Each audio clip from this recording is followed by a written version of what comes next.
inciter vos clients à donner leur avis. On en parle tout de suite dans ce nouveau podcast.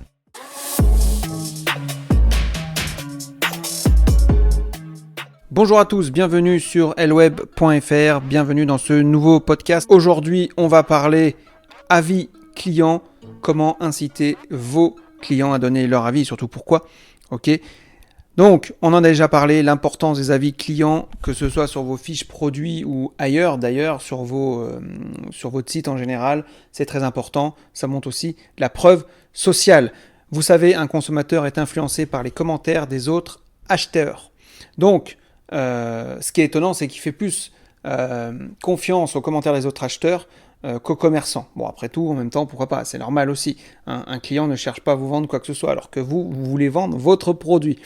Ok, mais vous avez déjà été sollicité, vous aussi, j'imagine, en tant que client, et vous aussi, vous savez que la plupart du temps, vous allez zapper la demande d'avis. C'est-à-dire que vous n'avez pas le temps, vous n'avez pas envie, vous n'avez aucun intérêt à le faire, etc. Donc dites-vous bien que la plupart des gens sont comme vous, au moins 50%. Donc vous savez qu'à chaque fois que vous allez inciter vos clients à donner leur avis, il va falloir peut-être les pousser un petit peu plus ou leur donner une carotte pour qu'ils puissent donner votre avis. Donc, c'est très important. Moi-même, je galère à avoir des avis sur les différentes formations que je donne, mais c'est comme ça. Voilà. Alors, il y a des fois, comme c'est dans un process, toutes les formations de mon côté, moi, qui sont pris en charge par les OPCO, etc., financièrement. Donc, il y a tout un protocole de questionnaire où les stagiaires sont obligés de répondre, évidemment, mais quand c'est des formations qui ne sont pas du tout prises en charge, comme ma formation fiche produit, ma formation apprendre à écrire un article captivant, etc., eh ben, c'est pas tout le temps le cas que les personnes qui suivent la formation donnent leur avis malgré mes relances. Donc, comment éviter le syndrome un peu de la page vide sur l'espace dédié dans vos commentaires, aux commentaires. Donc, je vais vous donner quelques petites astuces, elles peuvent marcher ou pas, mais c'est les astuces que moi j'utilise et au fur et à mesure, je commence à en avoir de plus en plus. Donc, la première et la plus essentielle des règles à respecter, c'est de donner une motivation suffisante en fait à vos clients pour qu'ils prennent le temps de rédiger un retour sur leur expérience, sur tout ça. Donc, bien sûr, cela suppose que vous ayez implémenté une fonction d'envoi de mail automatique, ou en tout cas, si vous le faites manuellement, commencez à y réfléchir. Mais il faut qu'il y ait un process au niveau du mail. La personne commande votre produit, il faut qu'il y ait derrière une relance automatique qui dise donnez votre avis, etc., etc. Donc, bossez un petit peu là-dessus, regardez ce qui existe comme solution, il en existe plusieurs, je vous laisserai chercher sur Internet. Mais dans ce mail, en fait, il va pas falloir vous contenter d'indiquer « ce serait super gentil de votre part de laisser un commentaire ». Non, parce que là, votre taux de retour, il sera pourri.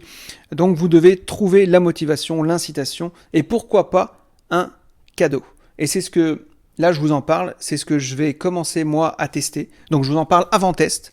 Et je vous ferai peut-être un retour sur mon expérience là-dessus. Donc tout le monde adore gagner quelque chose, la gratuité c'est magique et il n'est pas indispensable de consacrer un budget faramineux pour cela. Ok. Deux options s'offrent à vous. Soit vous avez une boutique qui tourne bien, solide et rentable, et vous pouvez vous permettre de vous fendre de petits cadeaux sympathiques, d'accord, un iMac, un iBook, j'en sais rien, alors je plaisante, mais voilà, vous pouvez donner un petit cadeau, ok, pas de problème si jamais vous avez la possibilité de le faire. Et si jamais vous débutez, vous n'avez pas forcément le budget, vous allez devoir ruser. Alors après, en faisant preuve un petit peu d'originalité, d'accord, c'est tout à fait jouable. Vous pouvez proposer aux clients qui participent de vous laisser un avis et ils participent par exemple à un tirage au sort, à quelque chose de mensuel, trimestriel, enfin ce que vous voulez, à vous de voir où ils peuvent remporter un lot, des lots, des trucs qui vous coûtent pas non plus super cher, mais voilà, ça leur permet je donne mon commentaire en contrepartie, je peux espérer gagner quelque chose, ok. Et c'est vrai que c'est très efficace. Moi je vais l'essayer, je vous dirai ce qu'il en est. Vous pouvez également proposer une réduction sur la prochaine commande. Ça, c'est pas mal aussi. C'est-à-dire que vous perdez pas grand-chose, vous offrez rien, vous avez rien à dépenser. Simplement une sorte d'avoir un petit peu sur la prochaine commande. Vous laissez votre avis, vous avez peut-être 5%, 5 euros, 10 euros sur sur votre prochaine commande. C'est vraiment banal, mais pourquoi pas tenter ça. Après, bon, aujourd'hui, quand on fait une remise de 5 euros, tout le monde se fout un peu de notre gueule. Et c'est vrai ça y prête plus trop attention. Donc, si jamais vous avez un budget un petit peu plus élevé, vous pouvez offrir un petit lot, par exemple, qui incitera à les prendre de temps en temps ou déposer des commentaires sur votre produit. Ok.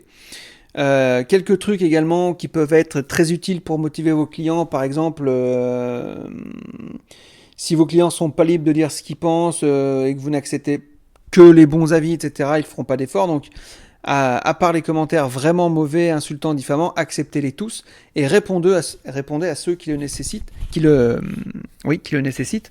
Et même, moi je réponds toujours, quel que soit l'avis, même s'il est positif ou négatif, je réponds toujours. Ça montre qu'on lit les avis, ça montre que la personne est intéressée à ce qu'elle fait. Donc, dites bien donc ce qu'on appelle la modération, entre guillemets, la modération des commentaires, dites-leur bien que vous prenez, vous lisez tous les avis et que vous les affichez tous. Ça leur montrera aussi que ils peuvent être pris en compte. Et si jamais vous avez quelques avis mauvais, mettez-les quand même et répondez à la question. Alors attention, hein, si c'est des insultes, des machins et tout, bon voilà, vous pouvez la squeezer pour le coup, ok ? Mais dites-vous bien que les avis des consommateurs sont précieux pour pousser d'autres personnes à sauter le pas. Alors n'hésitez pas à motiver vos clients pour qu'ils s'expriment. C'est vraiment important, je le répéterai jamais assez. C'est toujours compliqué quand on débute d'avoir et d'obtenir beaucoup de retours clients. Moi je sais que depuis que je suis dans cette... on va dire dans cette phase de recherche d'avis clients, etc., quand je reçois moi des demandes, je les fais parce que je sais que c'est important et je sais que ça va aider la personne. Voilà. Donc faites-le également. Voilà. C'est ce que j'avais à dire sur les avis clients. Donc n'hésitez pas à inciter vos clients à donner leur avis sur vos produits. Soyez honnête, acceptez tous les commentaires, sauf évidemment les diffamants, les insultants, etc. Mais montrez-leur que vous êtes honnête, proposez-leur des cadeaux en retour. Voilà, c'est comme ça que ça marche, des PDF gratuits, des trucs comme ça. Voilà. Moi, ce que je vous dis, à très bientôt pour un prochain podcast. Ciao. Et si vous avez envie d'avoir des bons outils pour commencer dans votre transition numérique sans galérer, je vous suggère de télécharger mon kit de démarrage qui contient énormément de ressources. Le lien est dans la description. Vous aurez un guide pour le cahier des charges, comment préparer son site web, des astuces de référencement naturel, un accès gratuit pour tester ma formation Nectar SEO, un guide pour le référencement naturel, un guide pratique également sur les dossiers de financement. Bref, 52 vidéos totalement vulgarisées sur le web. Donc voilà, allez-y, foncez, c'est gratuit.